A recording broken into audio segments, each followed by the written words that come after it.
Hello, it's a beautiful Sunday evening, day number 7 in the month of January 2024. It is the Constitution Day edition of Iron Port here on Metropolitan Television. The show is proudly powered by the Ghana Ports and Harbours Authority and is sponsored by the Ghana Regional Authority, GIFF PLC, Soiree Insurance, Ghana Link Network Services, Meridian Port Services, MPS, and Phoenix Insurance.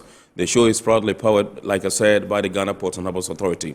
Our media partner on this journey of a lifetime is the Business and Financial Times, the BNFT. Now, if you want to have a grasp of all that transpired on the show tonight, make a date and grab the Thursday edition of the BNFT, and you'll be able to see all that happened here on the show tonight. We are streaming live on our social media pages. On Facebook, we are live at Ghana Ports and Harbours Authority. Ghana Ports and Harbours Authority. Still on Facebook, we are live at Port of Tema. We are live at Port of Tema. And on YouTube, we are live at Iron Port Ghana. Iron Port Ghana. We shall be getting interactive with you, and you know the drill. All you have to do is sit back, relax, and grab your phones and send us your messages and comments via our dedicated WhatsApp line, which is 0559019177. 0559019177. Now, when the time is ripe, and I pick signals from the production team, we shall activate the phone lines for you to call in and contribute to the discussion. My name is Kennedy Mona. We are going for a quick break. When we return, we'll continue with the show. Please stay with us. Guys, now I'm tired. I'll go on a date with whoever gets here first. Princess, really? Okay, I come. Shut up! Mame,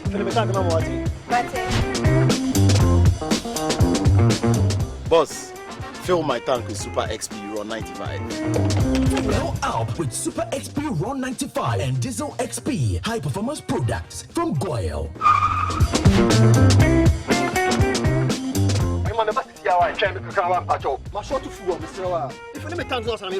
Sorry, Tony got here first, so I'm stepping with him. Oh, cut him.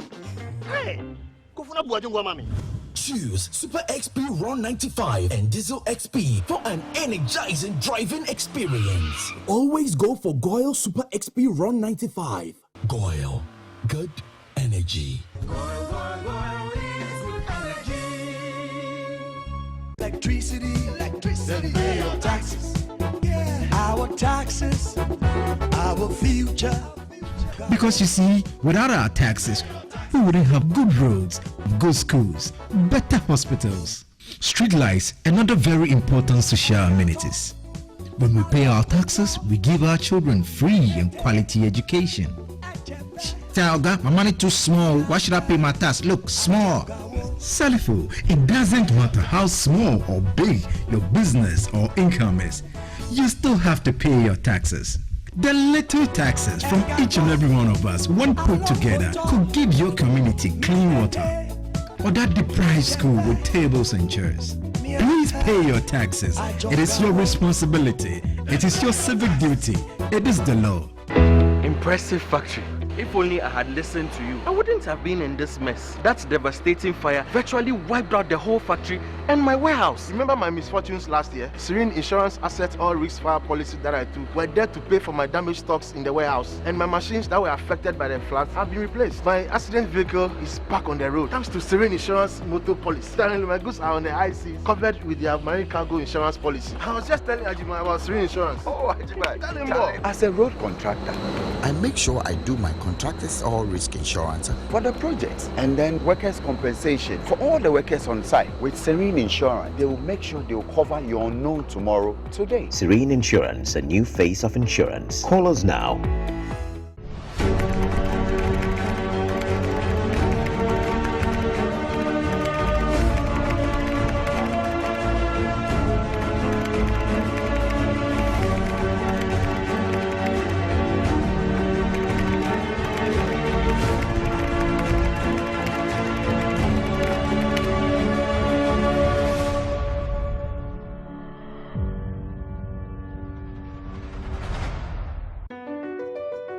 MPS Terminal 3 is Africa's new state-of-the-art container terminal at Tema Port. For manufacturers, agro-processors and traders, the new port means business can be done faster. This infrastructure boost will improve Ghana's port handling capacity, connect more trading routes, and oil the engine of growth for the economy, creating greater opportunities across all sectors as Africa's markets merge and become the largest trading bloc globally.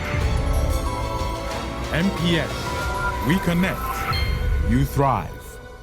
Business and life can be like the sea sometimes. Sometimes serene, sometimes calm, sometimes turbulent, and at times it brings the unexpected.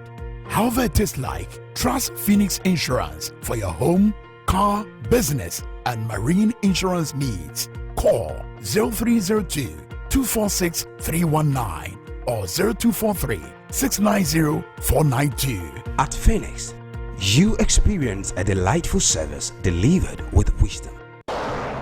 All right, so welcome back. It's now time for us to take a look at happenings in the port and shipping industry in the course of the week. And indeed, in the course of the week, the Ghana Institute of Freight Forwarders gave hard course to hold the maiden edition of the corporate heads Soiree and awards night.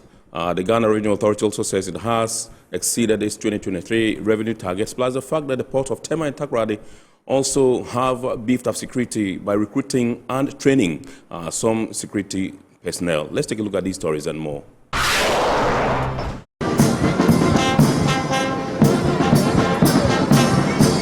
The Commissioner of the Customs Division of the Ghana Revenue Authority, Alhaji Seidu Idrisu Idisa, has announced that the Ghana Revenue Authority achieved its revenue target of 109 billion Ghana cedis. He also revealed that despite a year characterized by decreased volumes of imports, the Customs Division of GRA were only short of its revenue target by 1.2 billion.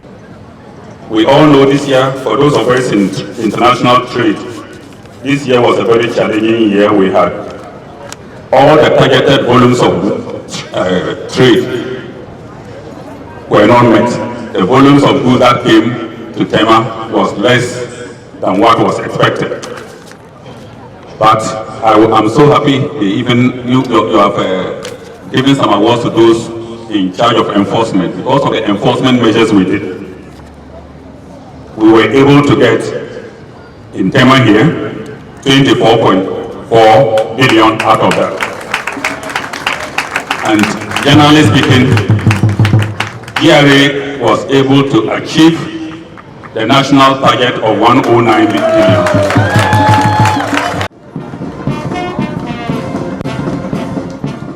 The Commissioner of Customs was speaking during an awards parade organized by the management of the Tema Collection of Customs to award hardworking staff for their tremendous efforts in the year 2023. Held at the Authority block at the MPS Terminal 3, the vibrant parade saw permanent and contract, operational and administrative staff of various units of the Tema collection, as well as some exceptional taxpayers, presented citations and gift items. The Sector Commissioner of the Tema Collection of Customs, Christiana Odieje, acknowledged the difficulties in mobilizing revenue for the year 2023. She urged her staff to give off their best in the discharge of their duties in the year 2024 towards national development. Though this year was very challenging as far as revenue mobilization was concerned, we have made a significant milestone. We have worked very hard. Sometimes we had to go overboard to stay behind to make sure that we were able to mop up the revenue that we needed so much for the year.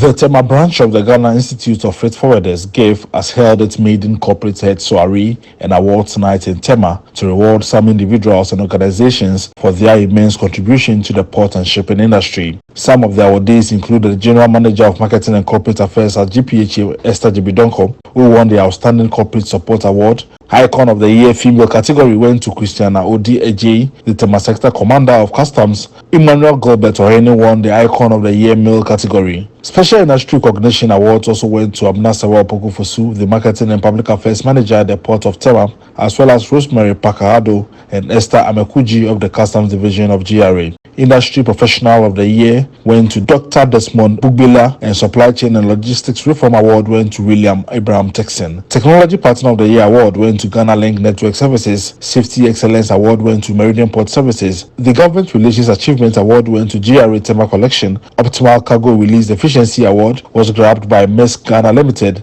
And Upstream Logistics Provider of the Year went to Consolidated Shipping Agencies. Two of the awardees spoke to Iron Port. This recognition is dedicated to the entire team that assisted in the rollout of the icons and continues to offer support in ensuring that the project continues to work to optimum capacity. I feel really thankful to God first, and then to the Ghana Institute of Freight Forwarders, because they are our clients.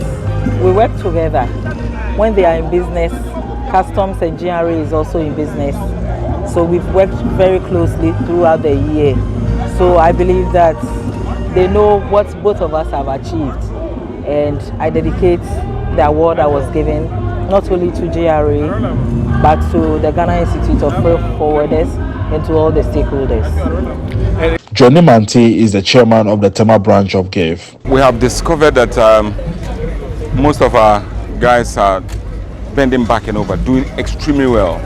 Again, we've recognized that there are synergies between our members. Formerly, you would hardly find a member telling another member to help out in a certain business, but now we collaborate and work.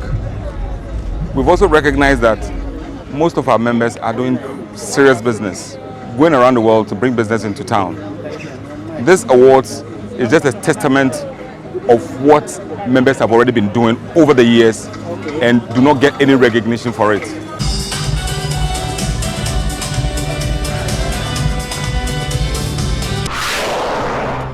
Worldwide, maritime trade and cargoes are increasingly being targeted by organized criminal conspiracies and individuals involved in smuggling, cargo theft, and terrorism. This has made the safety and security of port property and workers even more crucial. This is why the Ghana Ports and Harbours Authority invests yearly in its security, which includes an able workforce. This year, 149 personnel recruited by the Port Authority in Tema have successfully passed out after 6 weeks of intense and rigorous training at the 1st Battalion of Infantry at Michel Camp. This is the first time GPHA has entered a partnership with this particular military camp for the training of security staff. The new recruits underwent endurance and strength training, swimming courses, access control and searches, checkpoint duties, and report writing, among others, in a bid to transform them into disciplined, physically fit, mentally alert, and competent members of the security department of the port. During the passing out ceremony, the director of the Port of Tema, Sandra Opoku, handed awards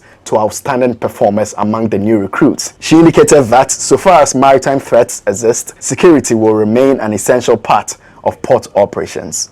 After today's graduation ceremony, you'll be assigned to serve the port in different roles. You must serve with honor, dignity, courage, and integrity, and show allegiance to what is right and conform to the authority's code of conduct. If you live by this commitment, you will have a great future in GPHA.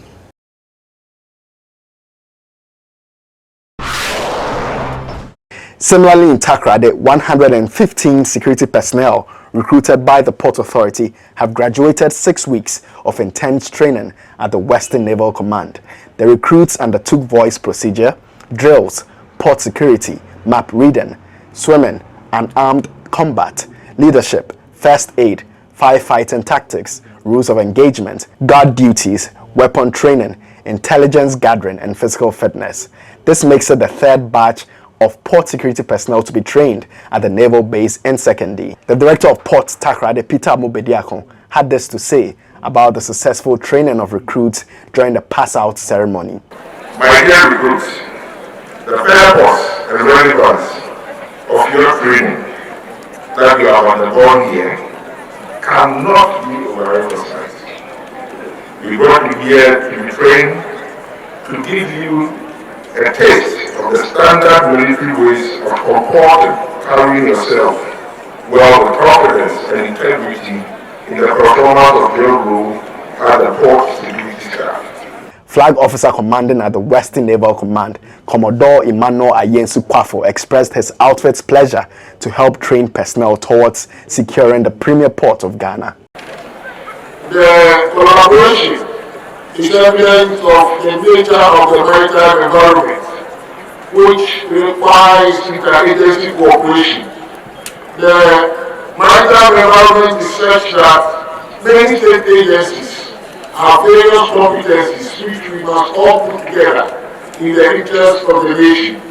Therefore, collaboration such as this is the only way out. Commanding officer for the training, Commodore Boating, added on to that. 4 recruits won awards for distinguishing themselves in various aspects of the training. Most of the recruits were sharp and were able to adequately grasp all aspects of the training quickly to pass their final exams. Despite the rigorous nature of the training, the recruits were willing to apply themselves and learn. Their general response and reaction to all aspects of the training was good. I must say that the support from the Ghana Ports and Harbours Authority human resource team was very encouraging.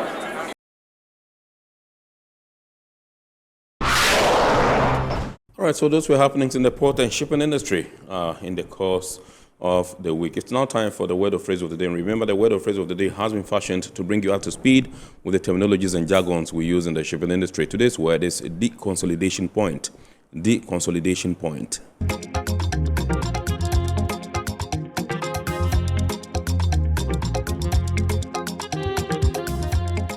Deconsolidation point, a place where cargo is engrouped for delivery.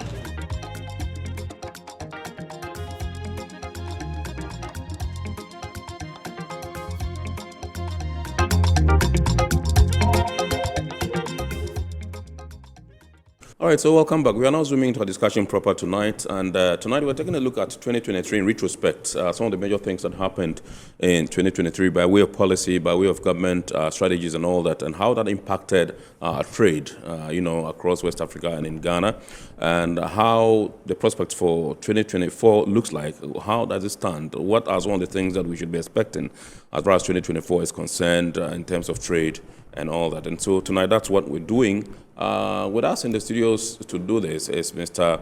Apia Kusi Adumaku, who is the West Africa Director, Regional Director for CATS International Accra. West Africa Regional Director, CATS International Accra. Good evening, sir, and welcome. And Happy New Year. Is that what you were going to say? I got it. Your microphone is off, I guess. I'm told, okay. Yes. Right. So once again, let me say welcome and Happy New Year. Happy New Year to you and your viewers of Metro TV worldwide. Awesome. Right, so first of all, I would want you to tell us what CATS International, Ghana's assessment of 2023 has been. Okay, so 2023 began with the hangover from 2022. 2022 saw one of the worst economic crises that Ghana has ever had over the past many years. The cedi began with some relative stability at the beginning of the year, and we saw it a bit stable. But we cannot talk about Ghana without talking about worldwide. Right.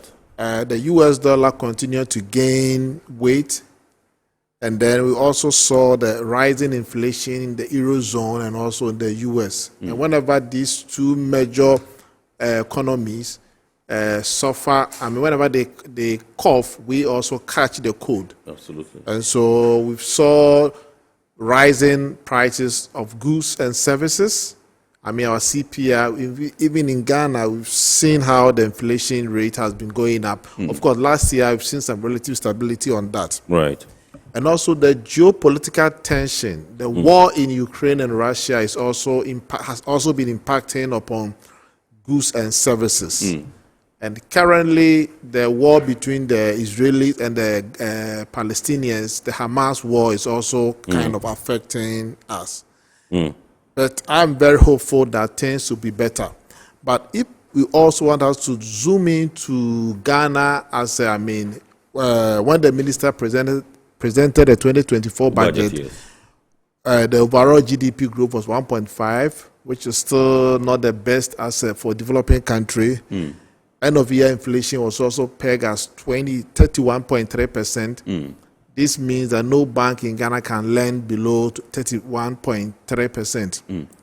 The primary support is also 2.60. Right. And one thing, which is also important for us as eye on the pot, is that our current import cover is 0.8 months. It means that the amount of reserve that we have at the Bank of Ghana cannot even support our import of goods and services for a month. Right. And that tells how dark the the crisis we find ourselves in. The minister came around saying that things have started to turn on the corner. But for me, I don't see it as it is. We still have a long way to go to be able to turn the corner. Now, I do recall vividly that in 2023, most of the time, you find people perhaps taking a go or dig at government because government says it's as a result of the Russia-Ukraine war that things perhaps have been a bit hard for the generality of the Ghanaian people. That's how come the economy perhaps slowed down a bit and all that. Can you tell us, as an international trade expert, how these things work? How, the war in another country can affect, our economy? Okay. So no country lives in an island, though every country is politically sovereign. When it comes to economic sovereignty, your sovereignty is interlinked to the economy of one country. Let's take, for example, the war in Ukraine. Yes. The war in Ukraine started with US and the EU saying that they were not going to buy Russian crude. That means that there's now a supply shortage, and that caused the price of crude oil to jump up. Yeah. Means we may have to pay more for our crude import. Absolutely. It also meant that it's going to put a lot of pressure on the cedi. Because beginning of last year, I think they were spending about $150 million a month to import crude oil. Right. Along the end of the year, our monthly import bill was around $450 million. So what it means is that the dollar that would have been used to import other goods and services are now being used to import crude. So that is one direct how the war affected our crude and the cedi. Right. Number two, we also talk about fertilizer. Fertilizer is also produced in the Russia-Ukraine area, and fertilizer is used in the agri sector. Because of the war, supply chain in those areas got affected, and they could not come the way that we want. Right. Almighty wheat that you and we used to prepare, they used to make bread for us to eat. Ukraine is one of the largest producers of wheat. Right. And it means with the war, they could not produce the wheat as they should. They signed an agreement with Russia to allow the Ukraine export. Somewhere along the line, Russia decided to back up from the deal. That meant that the supply chain linkages on the thing is going to fall. The oil that we use to cook food, the soya oils, also a lot of them comes from Ukraine, Russia. And so all these things were coming to affect the economy. But because our economy is not well grounded, the little, seismic effect somewhere will feel it. Yes. And this tells us that as a country, we need to look at the fundamentals. Sometimes we also need to do what we call stress tests to see what are some of the variables, shocks that can affect you, and then you build your resilience. As of now, we don't have any resilience. It's like we are running the country without spare tire, moving the country without a spare tire. So anytime there's a little, even let's say Sudan fight war, Ghana will say there's a problem. But I think that we have to go beyond. Of course, these are rare, but then to what extent should we allow our country to be held hostage? Even those who are even in Ukraine may not be suffering the way that the war impacted on us last 2 years. But for us, I think that we need to be able to build a very strong economy, looking beyond the 4-year cycle of election and prepare that, look, should there be another COVID that should lead to the closure of international trade, Ghana will still be able to survive for 2 or 3 years. That is the way we need to look at. Right. Awesome. All right. So I just wanted to find out from you whether there are any key pointers that you want to look at as far as 2023 is concerned. So what was on the highlights, of policies that perhaps came in that you thought that impacted one way or the other our economy? Okay. So the domestic debt exchange and the haircut affected a lot of businesses. Some businesses invested their funds in the medium to long term, and the haircut meant the domestic debt exchange meant that they could not have access to their money when they needed them. And so that can also affect the investments that they need to make in the year. So that is something that we cannot forget about it. And also we saw on the side of AFCFTA, we've seen that a lot of progress have been made. The phase 2 protocols on competition, investment, and intellectual property rights have also been approved. And then government of Ghana also went to Parliament with an import restriction bill, which also received a severe backlash. We are told it has been withdrawn and that they will want to bring it back. We'll see how it will portend. And I also want to say again that the Russia-Ukraine war is still having an effect on. Currently, our import bill of crude oil is still high. Right. And if it should go... And that's as a result of that war? Yes. Okay. If the crude oil prices should go to the pre-crisis level, there will be more dollars available for export. Right. And that will reduce, for import, that will reduce pressure on the city.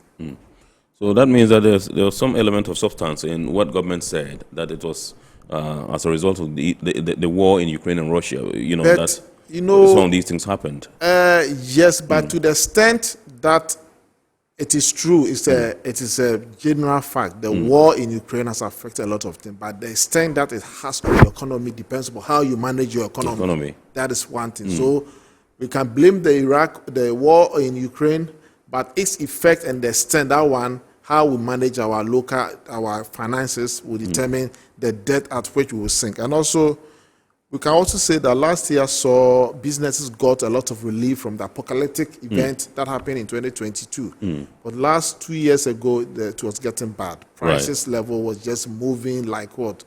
Like nothing. And now today, at least you are guaranteed that the price you see today is more likely to remain at least the next week. 2022, it was not like that. And the Gaza war is also something that is still... There is the potential of the regionalization of the war. Turkey has sounded an alarm that if Israel doesn't stop the wanton destruction of the Gaza, they may enter the war. Iran is also, so we need to look at that. Right. Okay, so let's come down to the supply chain and see how it fared. Obviously, like you mentioned, Russia, Ukraine, and all that definitely disrupted the supply chain in a way. Would you say that? And how did the supply chain fare globally in 2023? Okay, so the supply chain last year continued from the point where it left off. The geopolitical conflict, the Russia-Ukraine, the China-US, the China-Taiwan, all these tensions are all affecting the supply chain. China has become the global manufacturing hub, and Southeast Asia is also a very good raw material market. For Africa, there is peace and stability here, so production of raw materials that are supposed to come from Africa are okay. But the supply chain is also related to even the movement of the logistics. Right. Towards the end of the last year, we saw the Houthi fire. The Red Sea and other side where people were firing missiles into ship. Now most of vessels are now being diverted to pass through the Atlantic Ocean. Right. Through against the traditional path of the Suez Canal. Right. And all these things is affecting the supply chain, is reducing is kind of what increasing the time that goods arrive for manufacturing. So that is one.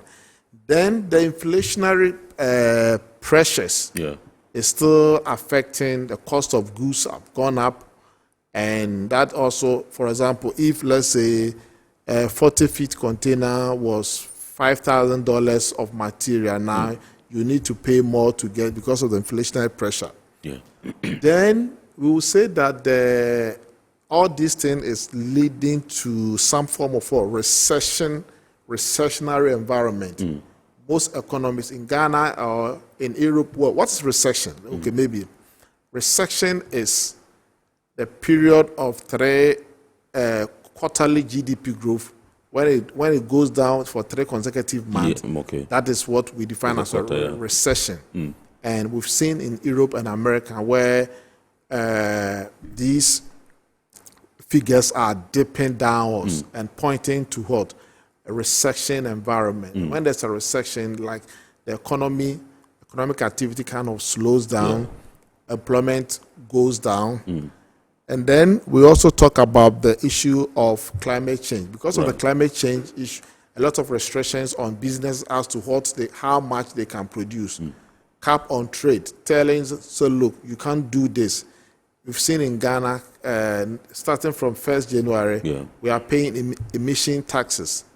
So all these things are going to increase the cost of our production. So globally, the war in Ukraine, inflationary pressures and recessionary environment, this can be seen as the major threat to supply chain worldwide. All right, so do we expect to see a similar trend, perhaps, in 2024? Yes, this is because the factors that militated against 2023 is still available.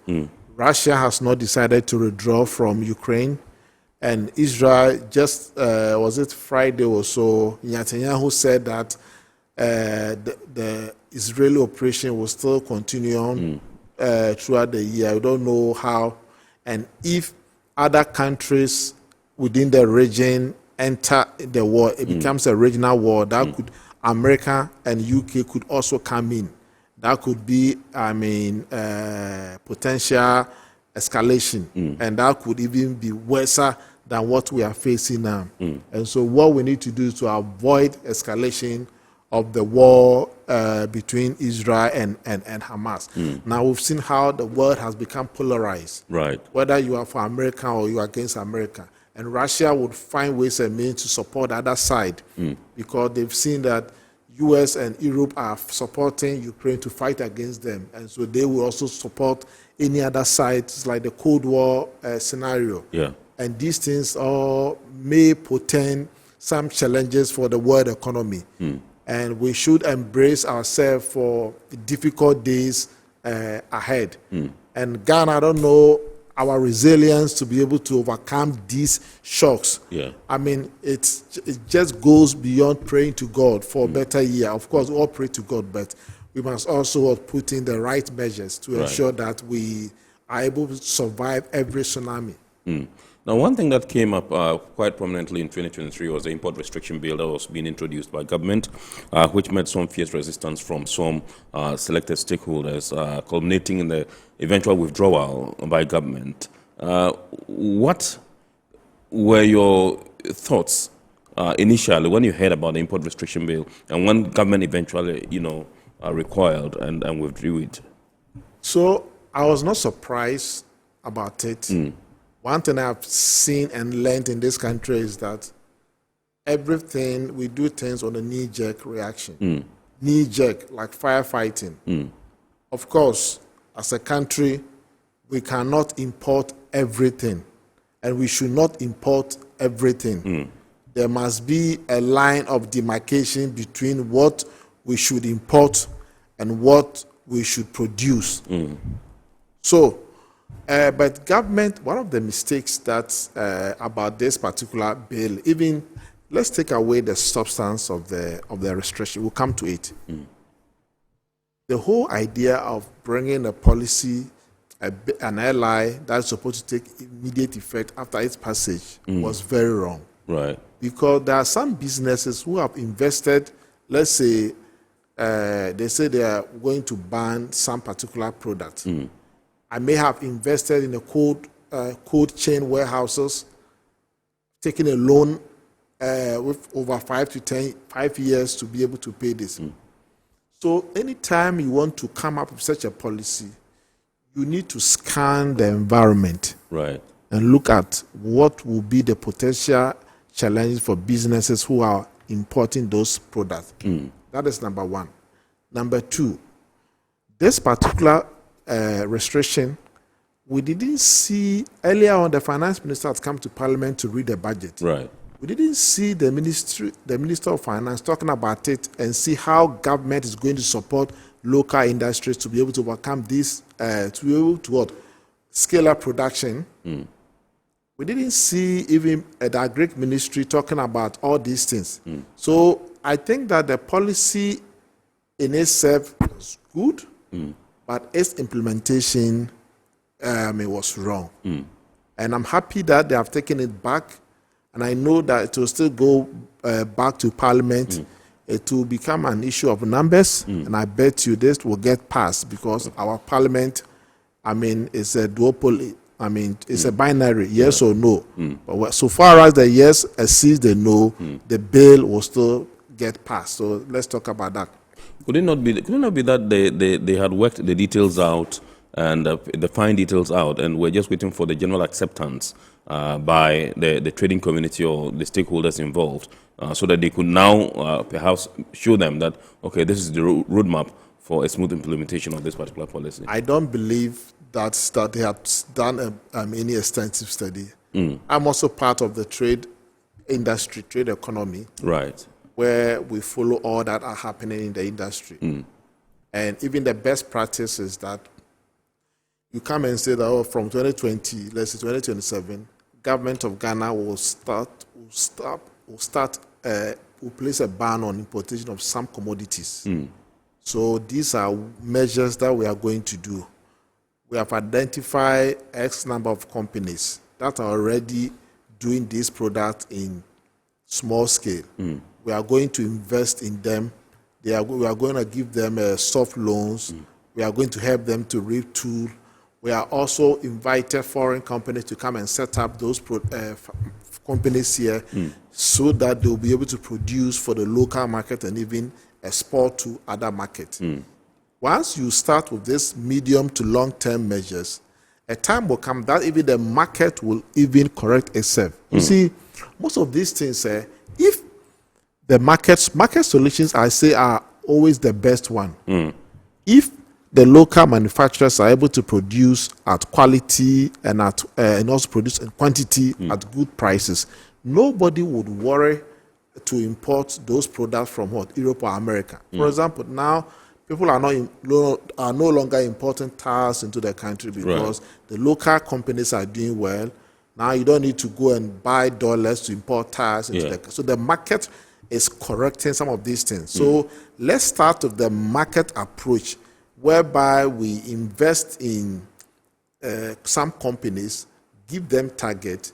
Gradually, once they're able to do better and their cost is better than the imported one, the imported one, those who are importing will stop and they will become distributors for those who are producing. But it appears that we woke up one morning and they prepared an airline, it went to Parliament and then it went back.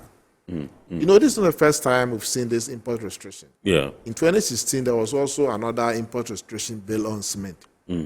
And it was supposed to, the local cement companies told government that they had a installed capacity for cement, so there was no need to allow for cement import. However, whilst we were asleep, the then Minister of Trade allowed for an import of cement into the country. And one of the challenges about this thing is that if you need to import a product which has been put on a restriction list, you need to get a license. And that license can also open up to corruption. And we have to avoid all these things. And for me, we live in a free market economy. If we allow the market to work effectively and efficiently, most of these things can be corrected.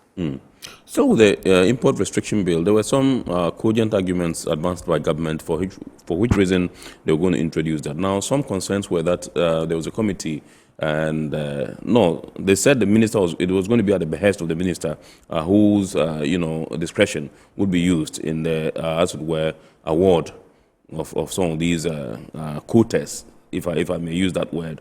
The percentage of items you are supposed to import into the country premised on the kind of item you are bringing in and all that. And others, the government also argued at the time that it was not the minister, there was going to be a committee in place to take charge of this particular, policy. Now, the given back and forth, and all that, kind of like made it look like, okay, no matter what, no matter which way it went, there was still the element of corruption, for which reason it shouldn't happen. But there were others who also thought that this was a well thought out policy, if implemented, could help, the local industry. Don't you agree? Yes, I mean, as I said earlier on, we don't need to import everything. Right. There are some products, and whenever you import products into the country, you are killing jobs. For example, Belacqua, this is a Belacqua, it's produced in Ghana here. Imagine if Belacqua was imported from UK or US into Ghana. All those who are working for Belacqua, the company will be closed down in Ghana here. So local production is the way forward. Right. No one contends with that. However, if you want to do import restriction, you need to make sure that your local economy is functioning. Right. Inflation is 33% or so. That means that the lowest you can get to borrow from the market will be more than 33%. Absolutely. We need to work towards all of these things to allow the business community to be able to expand. And that argument didn't come from that particular support. Didn't come from the Ministry of Finance. I mean, we didn't see that thing in the budget that, look, we're going to invest, let's say, $100 million in this industry. If we invest $100 million in this industry, we are going to reduce our import by, let's say, $400 million in the year on year, and then also create some jobs. We wanted to see the role of the government fiscal policy in this particular measure, but we didn't see all these things. Right. And let me tell you about the role of the minister. I talk about the cement issue. The cement issue had a committee. The committee made a recommendation that there was no need for a cement, that application for the import of the cement to come.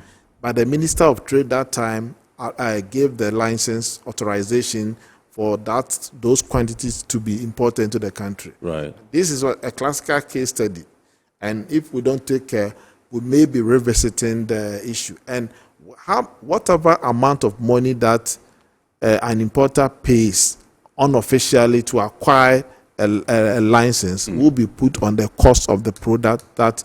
So eventually the consumers are going to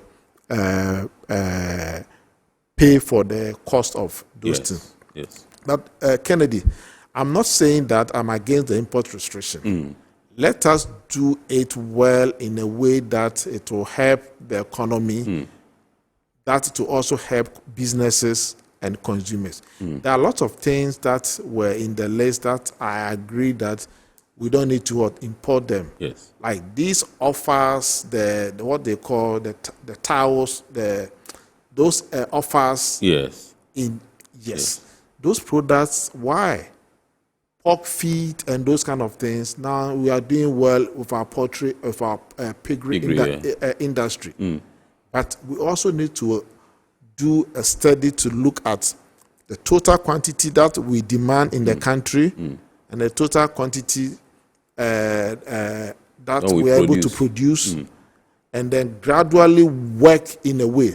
And also, one of the problems we have is that sometimes importation also puts a competitive check on domestic producers. Right. Ghanaian businesses are fond of making, high margins. That is why they are unable to compete with the Nigerians in the market. That is why you see Guta is always fighting with the Nigerian traders. When you leave market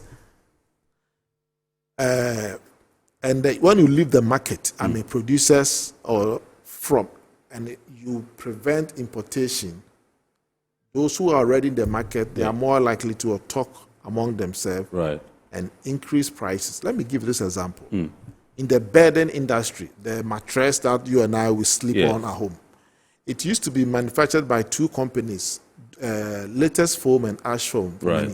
Their price has been so high until recently we saw some companies coming into the market to also produce and then they have started to bring their prices down. So competition has forced them. So everything that we do, we need to look at efficiency and also economic stability of the country. All these things, there must be a trade-off. But the trade-off should also be very efficient for the country going forward in the long run. And so, in one word, would you say? Let me ask the question: is Ghana ready for an import restriction? It is. The question is very short, but it is not necessarily. It's not a question of whether we are ready or not. Ready or not ready. Do you get it? I think the question we should ask ourselves is that what kind of products do we have in the country that we think that we should not, we have enough capacity that we should not import? And what type of products that we don't have them in enough capacity, but we can work towards self-sufficiency. And I think that should be the question of what upscaling our production might, so that there will not be, you see, like I mentioned to you about the tires. Nobody is importing tires again. Only few people, because now the local companies are doing very well. And we shouldn't put the cart before the horse. There are certain things that we need to do as a country. We shouldn't jump and say, look, let's put an import restriction. Of course, we know that when we do that, we'll save the cedi. Yes, that is good. But once you save the cedi, if you don't take care, you don't have enough quantity in the market, the prices are going to go up. And it's also going to increase inflation and cause reduced consumer welfare. So you make a progress by getting more forex, but then you are still having to grapple with high inflation and high prices of some goods and services. So then why then is the rush to do it as if the world is ending next year? I think we need to do more and think through well. I was very surprised. I mean, most of these things, we have a lot of trade economists here, but it appears that the ministry, the government is in a hurry. I mean, in the US like this, there could have been a congressional hearing. They will get a lot of various professors to come, and then those who agree, those who don't agree, they listen to them, and then after that, the Congress debate sort of, they debate, and then based upon that, they will be able to fine tune their policy and then get it through. But here, it appears that government only wants to hear those who are singing with them on the same hymn book. Now, at one point, in our economic life, can we say we are ready for import restrictions? After independence, Nkrumah started with import domestic. He started a policy of making sure that Ghana is able to produce everything that we needed. So he set up the Bonsa tire factory. Last 2 weeks, I went to Takoradi. Driving through Takoradi, Azim, I saw the tires, the company there. That is the forgotten name of the company. I think Ghana Rubber Estate Company Limited.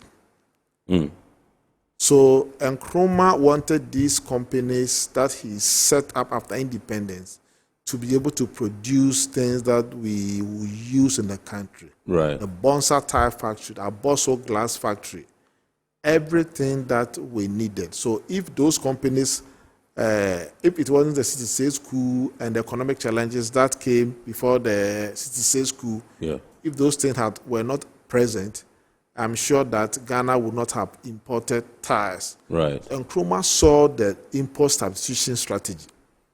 But that means he invested in those things that we need to have before you bring up an import restriction. Right. But it appears that we've not looked at that. Right. We need to look at it in a way so that we don't only help the few businesses who are producing to let them make huge profits so far as the restriction comes.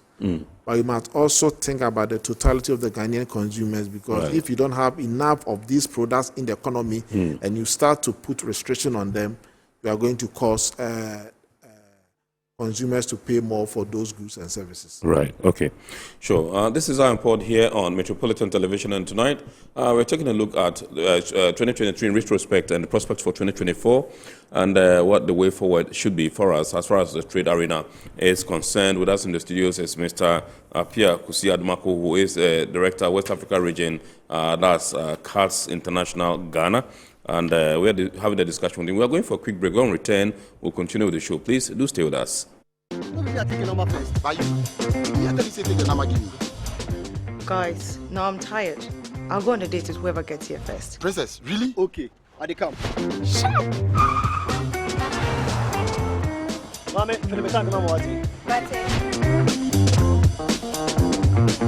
Boss, fill my tank with Super XP Ron 95. Well up with Super XP Ron 95 and Diesel XP high performance products from Goyle.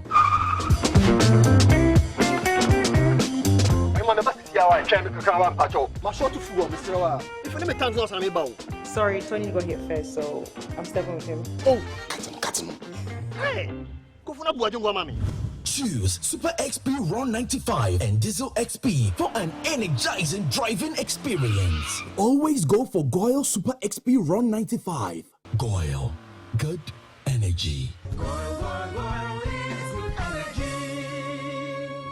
Electricity, then pay your taxes. Yeah, our taxes, our future. Because you see, without our taxes, we wouldn't have good roads, good schools, better hospitals, street lights, and other very important social amenities. When we pay our taxes, we give our children free and quality education. Talga, my money too small. Why should I pay my tax? Look, small. Salifo, it doesn't matter how small or big your business or income is. You still have to pay your taxes. The little taxes from each and every one of us, when put together, could give your community clean water or that deprived school with tables and chairs. Please pay your taxes. It is your responsibility. It is your civic duty. It is the law. Impressive factory. If only I had listened to you, I wouldn't have been in this mess. That devastating fire virtually wiped out the whole factory and my warehouse. Remember my misfortunes last year? Serene Insurance Asset All Risk Fire policy that I took were there to pay for my damaged stocks in the warehouse, and my machines that were affected by the floods have been replaced. My accident vehicle is back on the road thanks to Serene Insurance motor policy. Suddenly my goods are on the high seas, covered with their marine cargo insurance policy. I was just telling Ajima about Serene Insurance. Oh, Ajima, tell him more. As a road contractor, I make sure I do my contractors all risk insurance for the projects, and then workers' compensation for all the workers on site. With Serene Insurance, they will make sure they will cover your unknown tomorrow today. Serene Insurance, a new face of insurance. Call us now.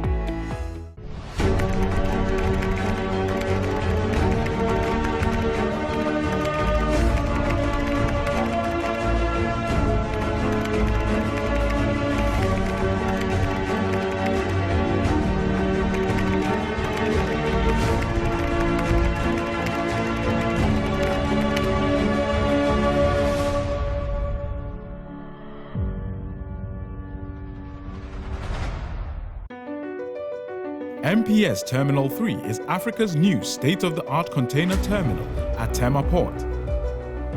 For manufacturers, agro-processors and traders, the new port means business can be done faster.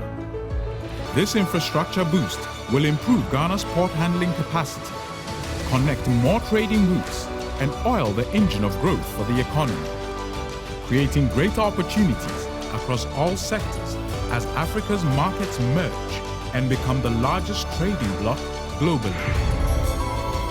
MPS, we connect, you thrive. Business and life can be like the sea sometimes. Sometimes serene, sometimes calm, sometimes turbulent, and at times it brings the unexpected. However it is like, trust Phoenix Insurance for your home, car, business, and marine insurance needs. Call 0302 246 319 or 0243 690 492. At Phoenix, you experience a delightful service delivered with wisdom. All right, so welcome back. This is Iron Port here on Metropolitan Television, and tonight we are taking a look at 2023 in retrospect and the prospects for 2024. And we're having some perspectives from CATS International Ghana. With us in the studios, the West Africa Regional Director for CATS International Ghana, Mr. Pierre Kusi Adumako. He's the one we're having a discussion with. I've been told by the production team that we can activate the phone lines for you to call in. Remember, the number to dial is 020-552-8353, 020-552-8353. Right here on the screen, you can call in and then contribute to the discussion. But let me come to you and find out, Mr. Adumako, what your projections for the prospects for, beg your pardon, for 2024 is.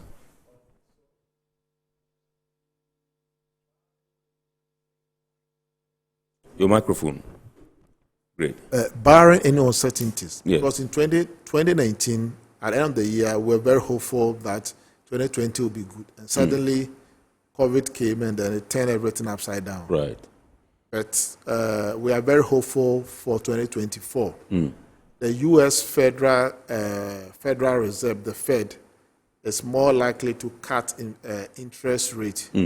Once it cuts interest rate, one thing is that a lot of countries' business are taking all their dollars to U.S. because of the high interest rate there.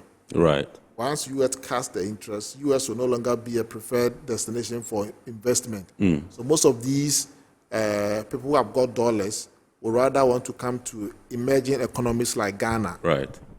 And so, in 2022, the cedi was stable until the U.S. also decided to start to increase its interest rate. Right. So people were moving all their investment from emerging economies, and Ghana was suffering a lot because every day investors were withdrawing their investment from Ghana. Right. And whenever they withdraw the investment, in cedis, they convert to dollars, so a lot of pressure.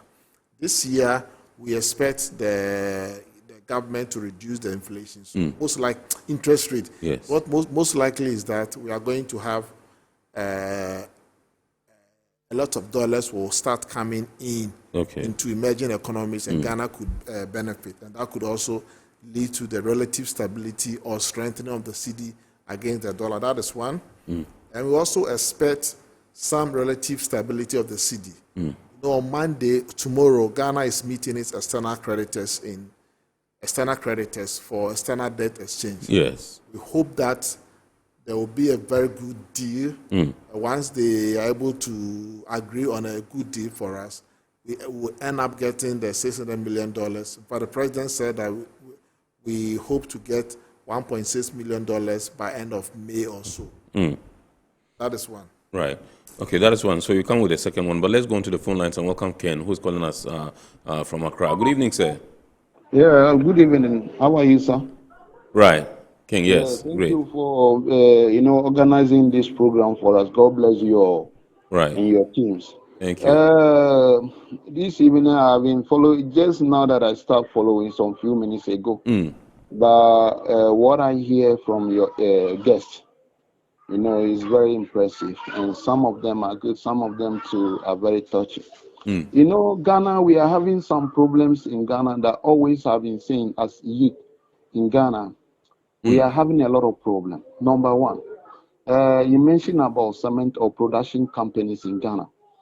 Production companies in Ghana, we are not ready to be in a competent, good marketers in Ghana here to the product that they are trying to produce. We want to make it easier for the buyers to buy from us, from the outsiders, other countries, the neighboring countries to put in, to buy it from us. Right. For example, cement, gypsum, our own hills and the mountains that they are breaking to do that and using chemicals to do it, quarry dust and then stones. As of the price of those things now in Ghana, It's very, very expensive. Can't go to start. See, I've witnessed this. If I doesn't see something, I don't talk about it. Dangote take Ghanaians drivers. They will go to Nigeria all the way to go and bring cement. The price is low, down. But Gassan here, they say that employment. Dangote if you go to his factory, is it not employing Nigerians? They employ a lot of people there. He is paying them well. How much we Ghanaians always, if you want to say we want to employ people, then this is the time that even the price, we can't afford the thing. We have to go all the way to go and import the thing. Even when they import the thing to the country, the price is less than the one that they are producing in our country. Always the quality, when you check the quality, even the outside, the quality is there than the one that they are talking about. And our ministers, MPs, and the port authorities, what they do is that they punish the importers instead of the people who produce the things in Ghana here to make the this thing hard for the importers, because when the price is low, you can't go and change dollar and say I'm going to bring this, because when you bring it, you can't make any profit. It's not the importers, it's not the government. It's these people that are making this thing very tough for them. You see, always Ghanaians are complaining in the market. The Nigerians have taken my this thing, so they have taken my they have taken the business from us. Not so. What are they doing? They go and bring the thing from their country. The price is down. They are producing the thing there. They will bring it. Still Ghanaians are there. When they buy the thing, instead of 1 cedi, they say 3 cedis. 3 cedis. The buyers will come in. They will go for foreigners and go and get it 2 cedi, 1 cedi 50 pesos. They will go and they'll still be there. Watching. The next thing is that they'll come on that people and start talking.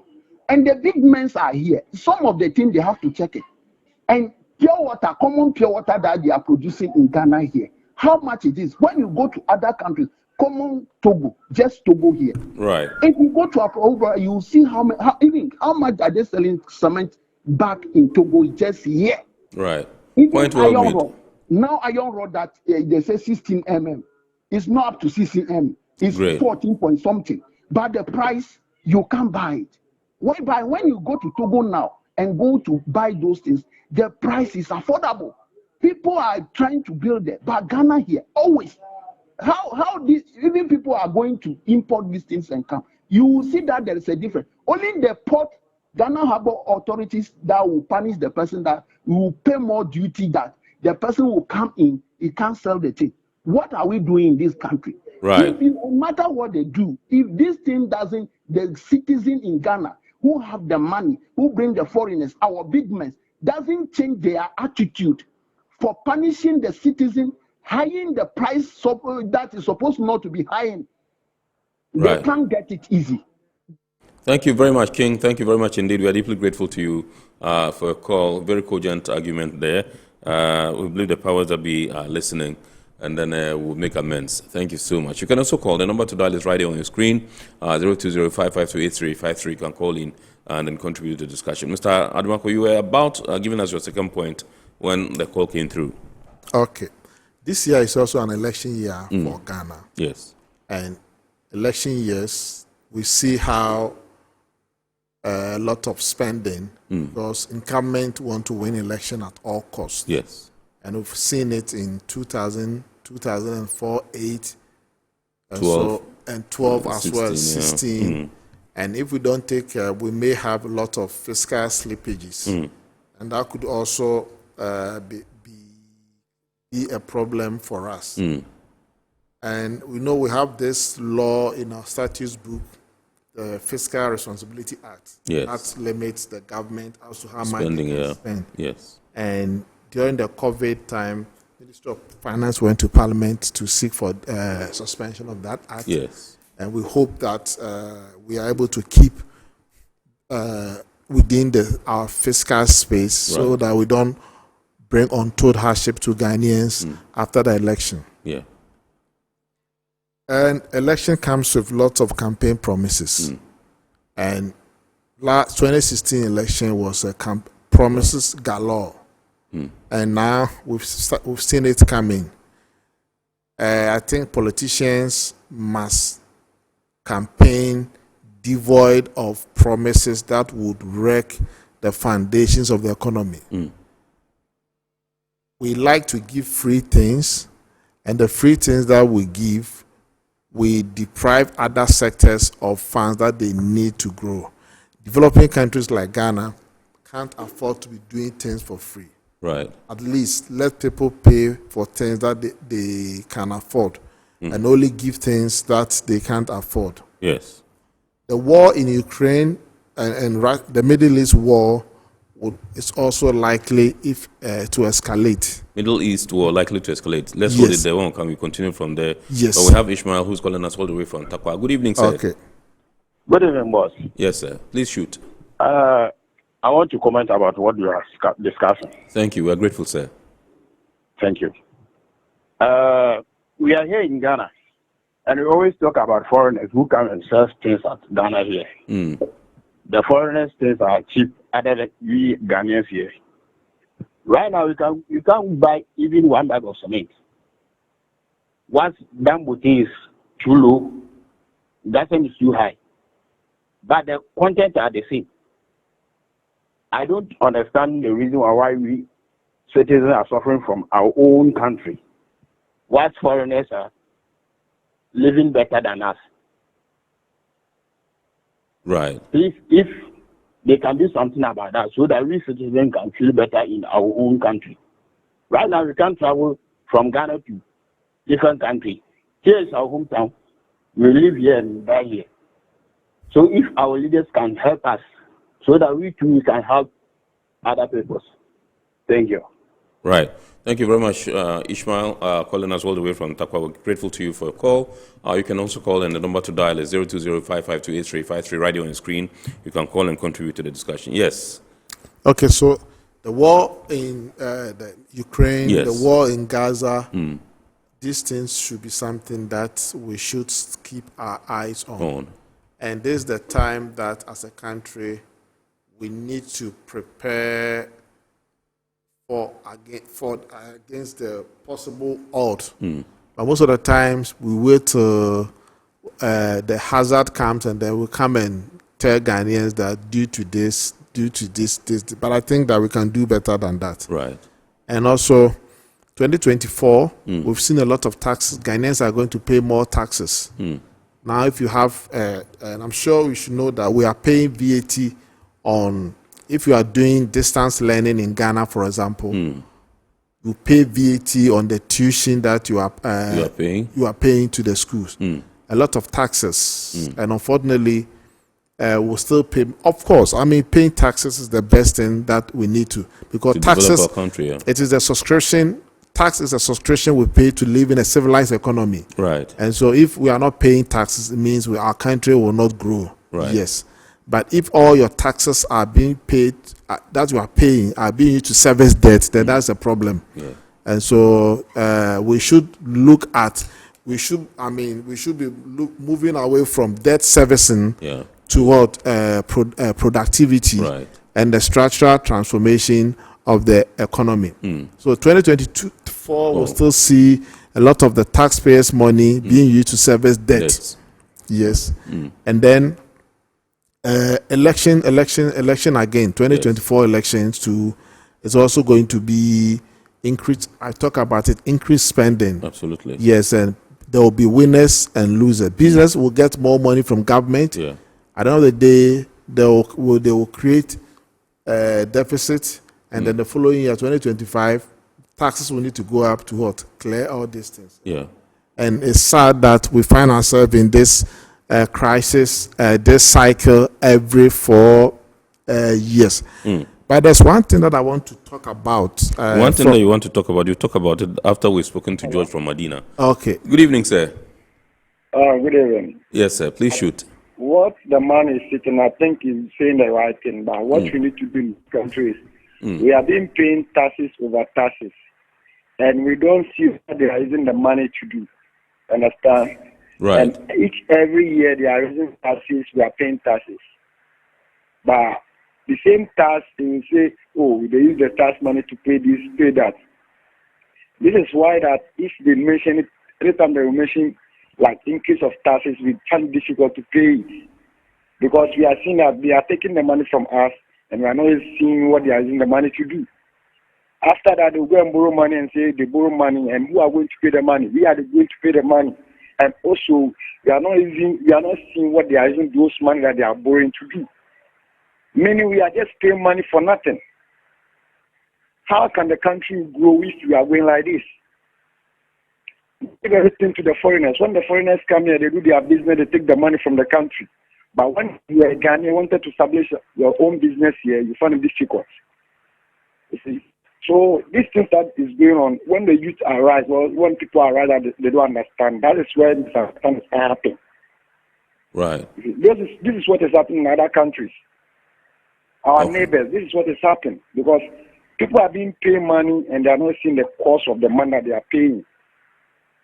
Right, George. So if any government is coming on power, or government on power is seeing all these things, they have to start doing something about it. The masses are suffering. The masses are suffering. It's like they are not, but they are suffering. This is my contributor I wanted to add. Thank you very much indeed, George, all the way from Medina. We're grateful to you for your call. We can still take a few calls, one or two, and the number to dial is right here on the screen, 020-552-8353. Yes, Mr. Adumako. So yes. There's one conversation that we are not having as a country. Which is? We've seen our GDP increasing, but it appears that the indigenous share of the GDP is always going down. Of course, foreign direct investment is good, right? But we must also find ways and means to develop local champions. If you drive on the Spintex road stretch, almost all the shops there are owned by foreigners. You go to the industrial areas, I mean, these are not anti-foreign sentiment. But what I'm saying is that we need to grow local champions. The reason is that when you have local champions, at the end of the year, when they make profit, they will not change their money into what? Dollars and take them away. Foreigners, after the end of the financial year, from January going, after they have done their account, they will pay, they will transfer all their dividends, and that will put pressure on your CD. And that is something government we can also do to reduce the impact.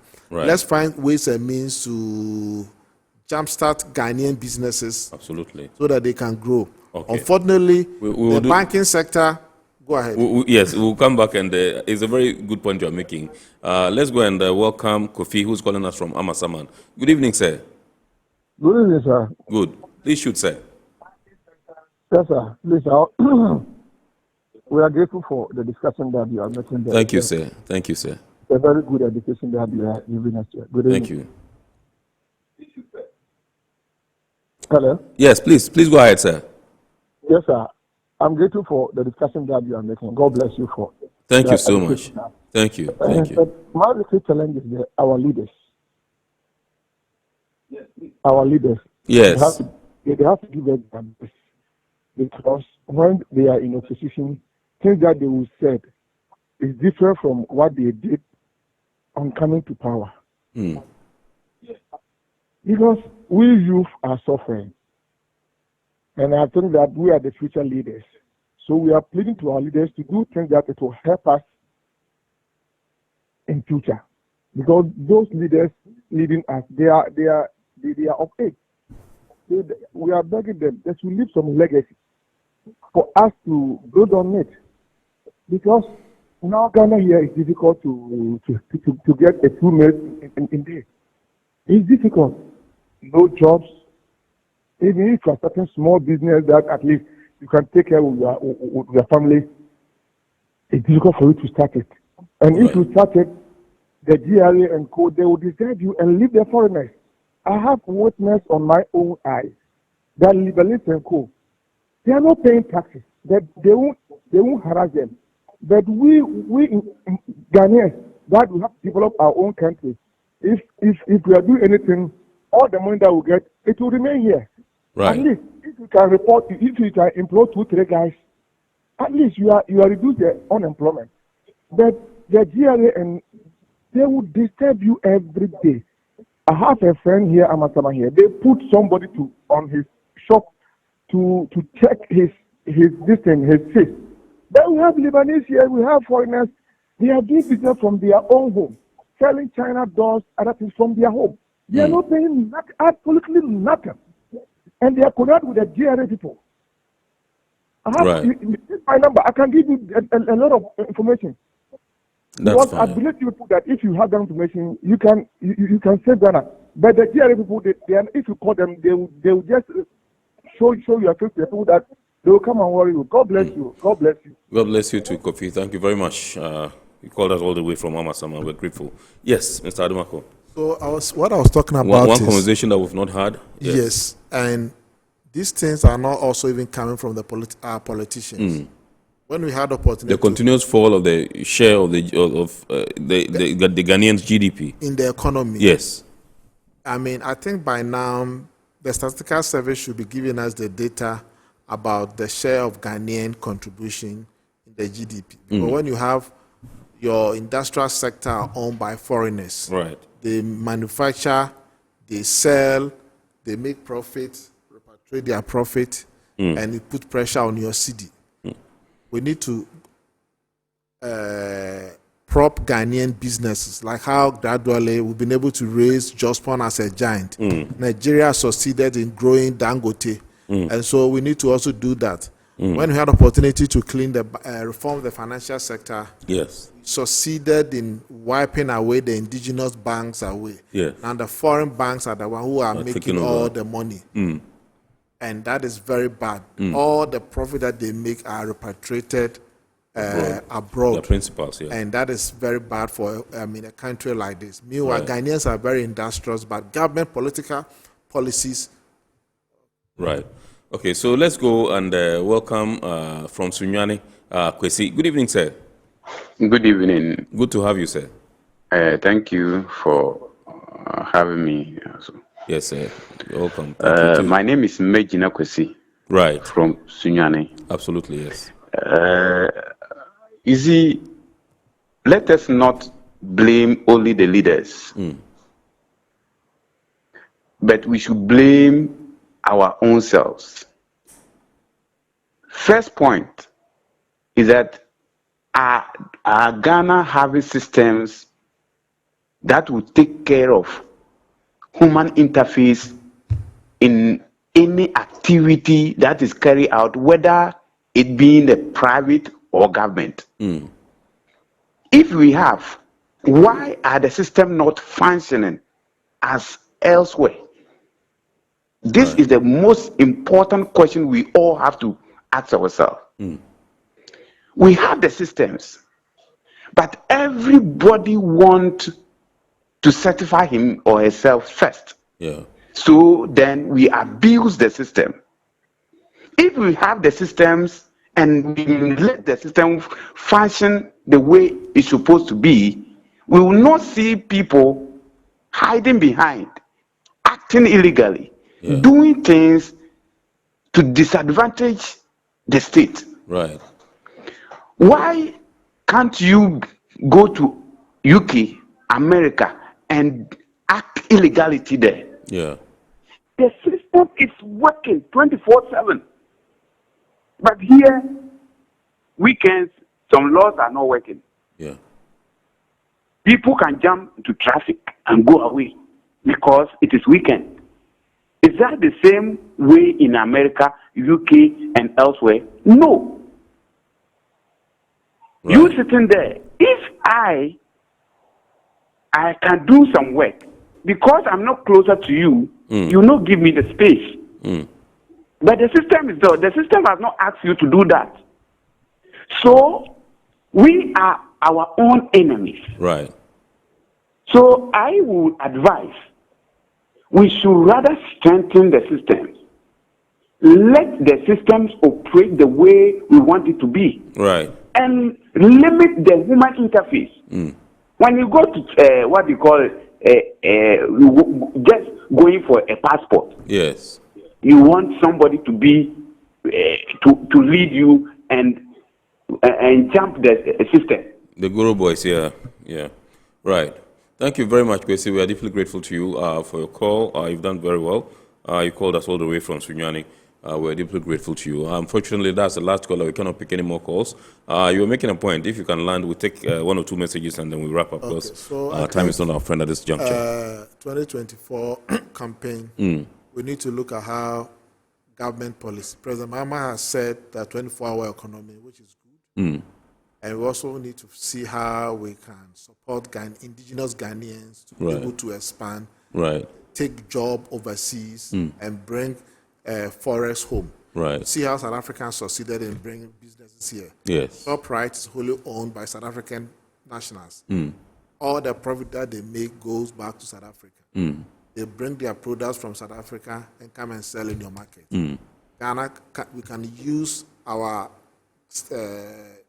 national security and information, the state resources, not, money as per se, but we have our ambassadors abroad. They can also provide market intelligence to the government of Ghana to see where can we help Ghanaian businesses to do well. And that is what we need to do. These things are not coming. And when the financial sector cleaning came, we succeeded in exterminating the local banks. Now all these profits are going to the Nigerian South African banks. Now this 24-hour thing, economic thing, it's still debatable. You know, the people are still debating it. Yes. He has come to proffer some further explanations, but I think that it still hasn't resonated well. Maybe to those within his thing, fine, but the other side is also saying, no, this has been there. Blah, blah, blah, all those things. When we say a 24-hour economy, just in 1 minute, what should we be looking out for to make us successful if we want to operate a 24-hour economy in our country? 24-hour economy cannot work in us. And of course, already some businesses are operating 24/7. And 24/7 are not necessarily a political decision, but economic, it's a kind of demand and supply. For example, if you are a company and you get more demand, you will not need to run from 8 to 5 p.m. You want to run overnight to be able to produce. So you can still have 24-hour economy when you are not having enough demand on your goods and services. It may not be profitable for you. You may still have to come back to the 8-hour or the 10-hour economy. And so if we want to have 24-hour economy, the other things that we need to do, and some of these things can be done consciously. So look, now we are going 24-hour economy. Government is providing A, B, C, and D. The police will be running all this fire service. If you submit your passport, if it was passport office, people go there 24/7. And gradually, when you have a problem, you can still call overnight and then you can get support. So it requires a lot of synergies from other sectors. But I think it's still an interesting conversation to see in the course of the year. Absolutely. Okay, this one says, I agree with Mr. Adumaku. We have to concentrate on the market approach and gradual phasing out of import restrictions. This one's from Ken in Asylum Down. This one says, your guest is so on point. We need to strategically implement these policies. My name is Steve in Kotobabi. And this one says, I would like to find out from your guest what he thinks about the electric vehicle policy and the move to phase out cars that run on fossil fuel. My name is Azuma in Takoradi. Electric EVs. Is in the long run, we want to get to electric vehicle. And government has started with new taxes on SUVs to pay money. And as to whether those money will be used to do research to enhance the local capacities, I would say the answer is no.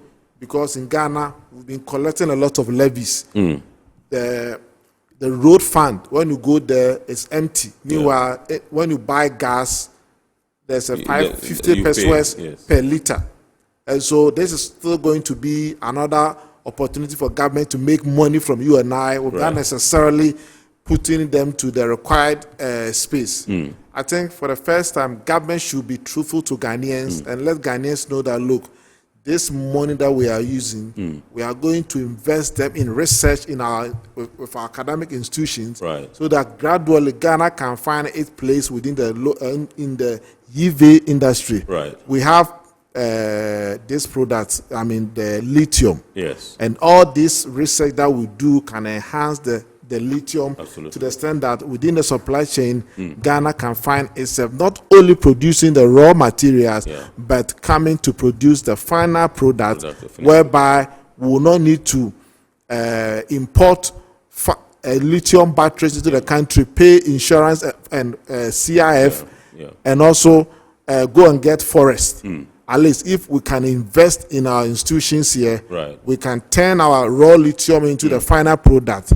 When we do that, there will be no pressure on the city. That is the conversation that we need to see from our leaders. Right. Awesome. Thank you very much indeed, Mr. Apia Kusi-Adomako, who is the West Africa Regional Director, CAS International Accra.